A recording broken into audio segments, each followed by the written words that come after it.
Hi there. Today we're going to explore HDRI images, what they are, what they're good for, and where to get them.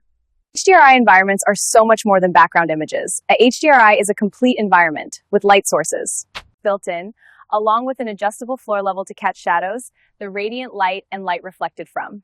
Windows, road surface, and objects in the scene surround your DAZ figure and object props like motorcycles. Cars, aircraft, what have you, with correct, realistic light, reflection, and shadows to perfect a scene. Polyhaven, link below, is a fantastic source for free, high-resolution HDRI downloads to make your seat image pop. In DAZ Studio, be sure to select Dome On and load your HDRI. You can rotate the dome to position the lighting, the background, and the shadows cast, creating compelling realism. To achieve the same result, HDRI imagery can be anywhere from 100 megabytes to over a gigabyte, so be aware that resources on your PC will be pushed to the limit, particularly when adding extra props like cars or buildings. The environment dome can of course be animated in a basic rotation, pitch up, down, but remains lifeless 2D. When scrolling through Polyhaven searching for the right HDRI, one thing to look for is sun position. A bright low sun position will illuminate the scene and cast long, realistically defined shadows. This can make the difference between a mediocre seat image and an attention-grabbing start frame of video.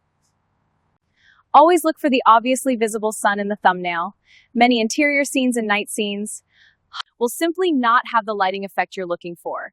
Many test rendering hours can be wasted. Learning all there is to know about squeezing the most out of DAZ is definitely a learning curve. Dive in. Explore all the sliders, buttons, options, and everything so DAZ Studio becomes that most valuable tool, as it has become for me. Okay, let's move on to the 3ds Max option for creating your own high-detail props and objects to fill out your scene. Max is an expensive but powerful tool. You may be lucky enough to find a copy of an earlier version, a demo, or a similar modeling software suitable for your needs. Max is awesome for building and texturing detailed 3D models which can be exported to OBJ wavefront format and imported to DAZ. The objects must be retextured in DAZ, with iRay shaders and maps to give a completely realistic finish to them in the DAZ HDRI and iRay environment. Sounds like a lot of work. It is, but the results are simply mind-blowing. Paid downloads directly from DAZ are quicker, simpler, better. But building your own is satisfying and cultivates skills that you certainly will find totally rewarding.